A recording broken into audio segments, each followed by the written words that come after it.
Quran beda dengan kalimat-kalimat lain. Wa inna lahu lahafizun. Kami akan menjaga susunan-susunan kalimatnya, tidak akan pernah temukan cacat di dalamnya. Silahkan cek. Sampai hari ini, ketika Anda menemukan mushaf Al-Quran, salah sedikit saja, maka langsung akan ketahuan. Ini keliru. Bandingkan dengan kitab lain. Silahkan bandingkan. Mesti beda antara karya manusia dengan firman Allah Subhanahu wa Ta'ala. Karya manusia pasti ada cacatnya. Firman Allah gak akan ditemukan cacat. Silahkan Anda temukan kitab-kitab lain yang disebut sebagai kitab suci. Setiap berganti zaman akan ditemukan penyesuaian kata-kata.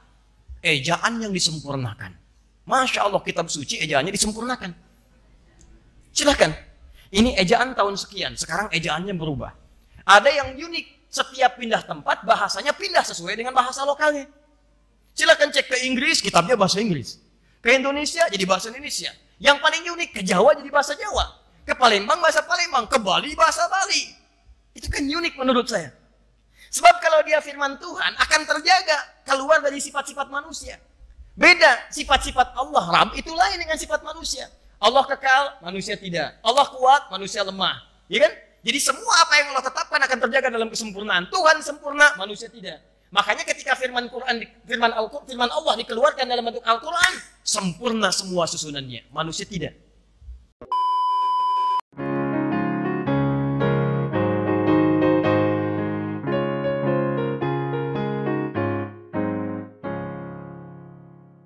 Baik, kembali bersama saya Gembala Are, dan saat ini saya ingin menjawab pernyataan para ustadz perihal mengenai bahwa Al-Quran itu adalah penyempurna kitab-kitab sebelumnya. Apakah kita perlu marah, tersinggung? Saya pikir juga tidak perlu begitu ya. Ketika ada klaim yang mengatakan bahwa kitab sebelumnya itu tidak sempurna, ya, tidak perlu marah. Dan saya pikir itu adalah hak mereka juga mengatakan demikian, ya. Siapapun bisa membuat pernyataan, ya, mengatakan bahwa ini salah, ini sesat, misalnya begitu, itu sah-sah saja, begitu ya. Kita perlu marah enggak perlu juga, gitu, ya. Apakah itu masuk kategori penistaan? Menurut saya tidak, begitu ya. Ada orang mengklaim bahwa si A itu adalah nabi. Apakah kita perlu marah? Tidak perlu juga begitu, saudara. Ya, yang perlu adalah kita verifikasi begitu ya. Betulkah? Benarkah? Kan seperti itu ya. Nah, tadi perihal mengenai klaim para ustadz begitu ya. Ustadz yang mengatakan bahwa Al-Quran itu adalah penyempurna kitab-kitab sebelumnya. Kitab-kitab sebelum itu kitab apa saja begitu ya. Nah, mereka mengatakan bahwa kitab sebelumnya itu adalah kitab Taurat, Zabur, dan Injil. Ya, itu versi mereka begitu ya.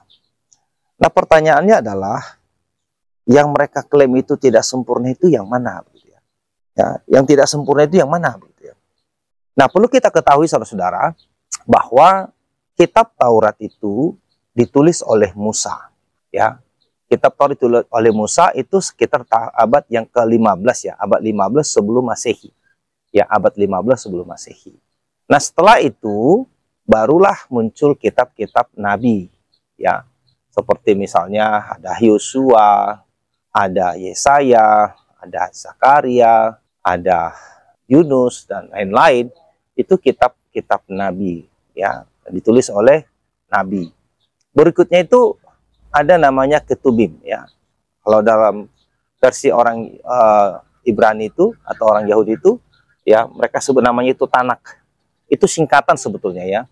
Itu Taurat ya, Taurat, Nabium, dan Ketubim. Ya, Ketubim itu adalah baca-bacaan suci yang punya nilai yang sama dengan Taurat maupun kitab Nabium seperti itu. Nah, jadi perjanjian lama ya, perjanjian lama mulai dari Kejadian itu sampai Maleakhi itu sudah rampung pada abad ke-5 sebelum Masehi, ya. Abad 5 sebelum Masehi itu sudah selesai. 39 kitab itu sudah selesai.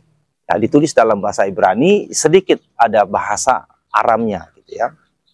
Nah, abad yang pertama, 400 tahun setelah kanon perjanjian lama, muncul perjanjian baru, ya, yang ditulis oleh para rasul, ya, ditulis para rasul dan di backup oleh para rasul begitu.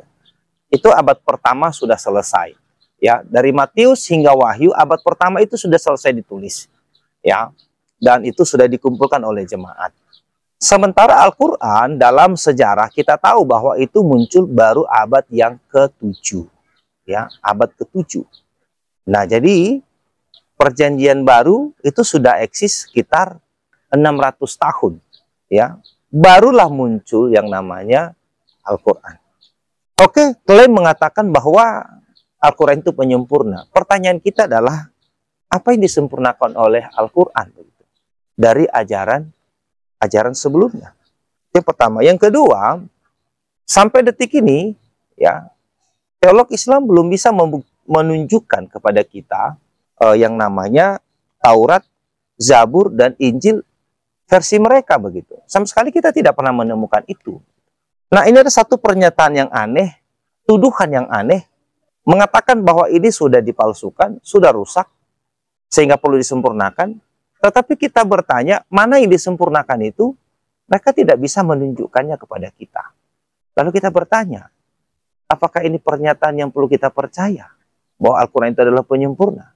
Saya sama sekali tidak percaya sedikit pun begitu. Ya, saya sama sekali tidak percaya sedikit pun. Kenapa? Karena mereka tidak bisa membuktikan atau tidak bisa menunjukkan kepada kita Taurat, Zabur, Injil yang sempurna itu seperti apa. Kalau klaim mereka Alkitab itu sudah dipalsukan, yang aslinya yang mana?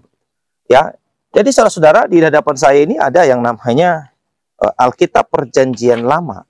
Ya, ini ditulis dalam bahasa Ibrani. Ya. Masih ada. Ya. Ini adalah tulisan daripada Musa, ya, Genesis, Bereshit, ya, itu ada, saudara. Ya. Ini tulisan daripada Musa yang disalin ulang, ya, disalin ulang oleh para ahli, yang disebut itu namanya itu adalah ada yang Tanaim, ya, ada juga itu namanya kaum Masoretik yang menyalin ulang tulisan-tulisan para nabi atau disebut namanya itu apografa, ditulis, saudara. Sehingga sampai detik ini kitab itu masih eksis. Nah, ini bahasa Ibrani yang ditulis oleh para nabi begitu, ya. Jadi kalau misalnya teman-teman muslim mengatakan bahwa Alkitab itu sudah rusak, tidak ada lagi yang asli, tahu dari mana begitu, ya? Ini yang asli masih ada ini. Ini salinannya begitu. Ya, jadi itu pekerjaan berat daripada teolog Islam yang mengatakan bahwa Al-Quran itu penyempurna dan Alkitab itu sudah banyak dipalsukan. Anda harus membuktikan aslinya yang mana. Ya, saya mengatakan Alkitab ada bahasa aslinya ada. Ya, ini perjanjian lama. Perjanjian baru apalagi. Ya, jadi pembuktian itu perlu. Ya, karena kebenaran itu harus sudah dibuktikan. Kalau tidak, berarti Anda bukan sedang menyampaikan kebenaran, tapi Anda sedang menyampaikan sebuah dusta. Supaya Anda tidak dianggap pendusta, maka Anda harus membuktikan pernyataan Anda. Oke, ya, jadi sekali lagi Alkitab itu tetap kekal sampai selama-lamanya. Ya, dikatakan dalam Mazmur pasal 19 ayat yang ke-89, untuk selama-lamanya ya Tuhan, firman-Mu tetap teguh di sorga. Jadi pernyataan Tuhan itu akan tetap terpelihara. Oke, jadi saya sebagai orang Kristen bertanggung jawab untuk mengkonter pernyataan yang mengatakan Alkitab itu sudah dipalsukan atau tidak sempurna. Kalau Anda memang mengatakan sempurna, buktikan. Kalau tidak, Anda sedang memfitnah dan mendustai diri Anda sendiri dan mendustai orang lain. Tuhan Yesus memberkati. Amin. Jika saudara-saudara merasa terberkati dengan video ini, silakan like, subscribe, dan share supaya semakin banyak yang mendapat berkat rohani dari video ini. Tuhan memberkati dan Maranatha.